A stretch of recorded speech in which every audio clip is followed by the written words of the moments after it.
Hey everyone, John Wertzema here. This is Life in the Last Days, and I am back with another video for you. Today we're going to be discussing the Great Temple Prophecy. When we're studying end times, we like to go to Matthew chapter 24, Mark chapter 13, and Luke chapter 21, and we like to compare those because they seem very similar.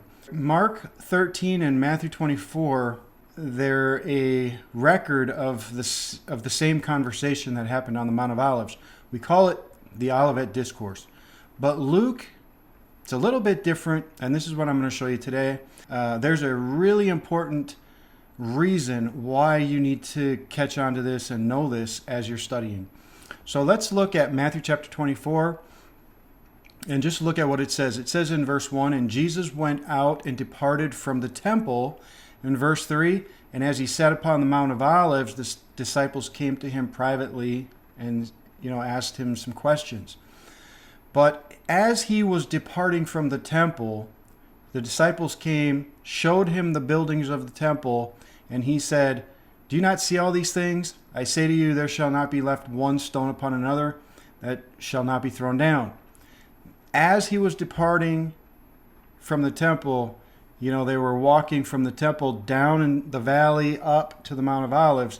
He was having this conversation. Then when they got up there, the disciples came to him and asked, "When shall these things be? What shall be the sign of thy coming and the end of the world," or the end of the age?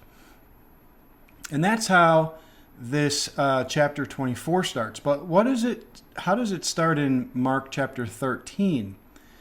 Well, verse 1, "And he went out of the temple. One of the disciples said unto him, Master, see what manner of stones and what buildings are here." So they're talking about the temple and how awesome and beautiful and grandiose it is. And Jesus says the same thing as in Matthew. "You see these great buildings? There shall not be left one stone upon another that shall not be thrown down." And as he sat upon the Mount of Olives over against the temple, Peter and James and John and Andrew, the four guys, asked him privately. See, it's exactly the same as Matthew 24, but here we have the name of the four disciples that asked him this question privately. And they asked him, here again, it's recorded, the same questions. "Tell us, when shall these things be? What shall be the sign? And when shall these things be fulfilled?" Generally, basically the exact same thing happened on the Mount of Olives. Here's what's different. In Luke chapter 21, we have to back up. Now it starts in verse 1, but we have to back up all the way over here to chapter 19, verse 47. And it says, "And he taught daily in the temple." Chapter 20, verse 1 says, "And it came to pass that on one of those days that as he taught in the temple." So here we have the setting. Jesus is in the temple. He's teaching the people. The disciples are obviously hanging around, watching everything that's going on and participating as well. But Jesus is really not teaching the disciples privately. He's just openly, publicly speaking to everybody that is there. So we go over here to chapter 21. And we see in verse 1, it says, "He looked up and he saw the rich men casting their gifts into the treasury." Okay, so we know that he's still in the temple at this point. He's watching people put money into the treasury. And he saw also a certain poor woman casting in the 2 mites, right? We know that story. Jesus responds to that situation.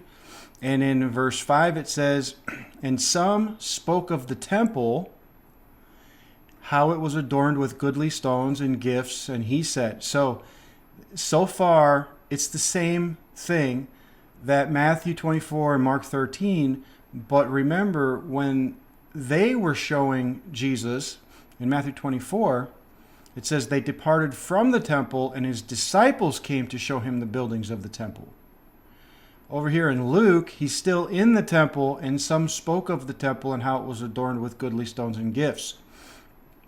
We have 2 different conversations here. This is what I need to show you, because Luke goes on a little bit later to talk about different things Matthew 24 and Mark 13 don't talk about. So there are some things added into Luke chapter 21, and there's some things that are taken out of Luke chapter 21 that are in the other accounts. But what's important here is that Luke chapter 21, the conversation that's going on, is not private with the disciples on the Mount of Olives. It's public, and it's in the temple. Okay? And he says, for these things which you behold, these days will come in which there shall not be left one stone upon another that shall not be thrown down. And they asked him, saying, Master, when shall these things be, and what sign will there be when these things shall come to pass? Here's what's going on. Jesus was in the temple talking publicly to the people. They showed him the buildings of the temple and said, look how amazing this is, right? And the disciples were there paying attention and watching, and then they said to one another, hey, when we get him alone, when we get him in a private setting, let's re-ask him these questions because maybe we can glean some more details, right? And so after Jesus was there teaching in the temple, the entire chapter of Luke 21, they leave the temple on the way up to the Mount of Olives, and then they re-ask him the same questions. So what's important to see here is Luke chapter 21 is a conversation in the temple. Mark 13, Matthew 24 are conversations after they left the temple and up on the Mount of Olives. Why is that important? Because Luke goes into something here that I want to show you, and it helps to clarify what Jesus was talking about. And because we know it was a separate, different conversation, we can see how it's going in a different direction. Okay, so Jesus says to them, while in the temple, take heed that you may not be deceived, for many shall come in my name, saying, I am Christ, and the time draws near. Go ye not therefore after them. But when you shall hear of wars and commotions, be not terrified, for these things must first come to pass, but the end is not yet, or not by and by. Okay, that's what he said. He said a lot of the same things in the temple as he said when he had left the temple. A lot of these things are the same. But I want to get to the differences, and I want to show you the differences. So he says, you shall hear of wars, rumors of wars, nation shall rise against nation, great earthquakes, famines, pestilence, fearful sights. All of these are basically the same as in all three Gospels.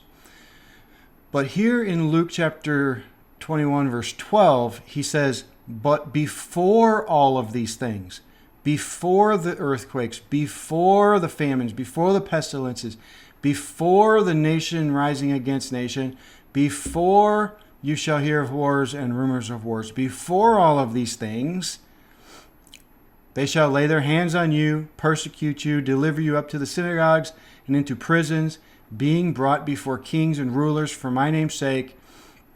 And then it says down here in verse 16, you shall be betrayed both by parents, by brethren, kinsfolk, and friends. Some of you they shall cause to be put to death. You shall be hated by all men for my name's sake. And again, this is before all of these things. How long before? Well, we'll get to that in a second. Then he says, it's still under the classification of before all of these things. When you shall see Jerusalem compassed with armies, then know that the desolation thereof is near. Then let them which are in Judea flee to the mountains. Let them which are in the midst of it depart out. So, verse 22, for these be the days of vengeance, that all things which are written may be fulfilled. Again, all the way to verse 22 and 23 and 24, these are all under the classification of before all of these things, before the earthquakes, before the famine. And how far before that? Well, here's the interesting thing. When when was Jerusalem surrounded by armies? It was in 70 AD for the Romans. Now I know it says here, when you shall see Jerusalem compassed around with armies, and that's plural. And some people say, see, it can't be talking about Rome because it's talking about more than one army. Okay, well, that's not enough evidence for me to disprove the fact that this isn't talking about the 70 AD destruction of Jerusalem, because this is definitely talking about the 70 AD Jerusalem, because it happens before all the earthquakes, all the famines, all the pestilences, all the wars, rumors of wars. It happens before all of that. When you go to Matthew 24 and Mark 13, the time for the abomination of desolation and them having to flee Jerusalem into the mountains happens after the pestilences, the earthquakes, the famines. It happens after. But in Luke, it specifically says before all of these things, right? Okay, it says it in, where is it? Right here. It says it in verse 12. Before all of these things. Before all these things. So we know that's talking about, not talking about the end times. It's not talking about the same thing that Matthew 24 and Mark 13 are talking about. It's talking about beforehand, before all those things. How far before? Well, almost 1950 years before. It's talking about the destruction of Jerusalem. And here, when we go down, it says, let them which are in Judea flee to the mountains. Now, if you know the history of when the Romans came in to take over Jerusalem and temple, they surrounded the city and basically starved them out. You can read about this in Josephus when he talks about how they just surrounded them, didn't let anybody come or go. And so basically they starved them out. People were dying just from starvation, right? And so Jesus said, when you see this stuff, get out of there. And he knew that they were going to be trapped and either killed or captured. And then it says, for these be the days of vengeance, that all things which are written may be fulfilled, right? And then verse 24, and they shall fall by the edge of the sword, and they shall be led away captive into all nations.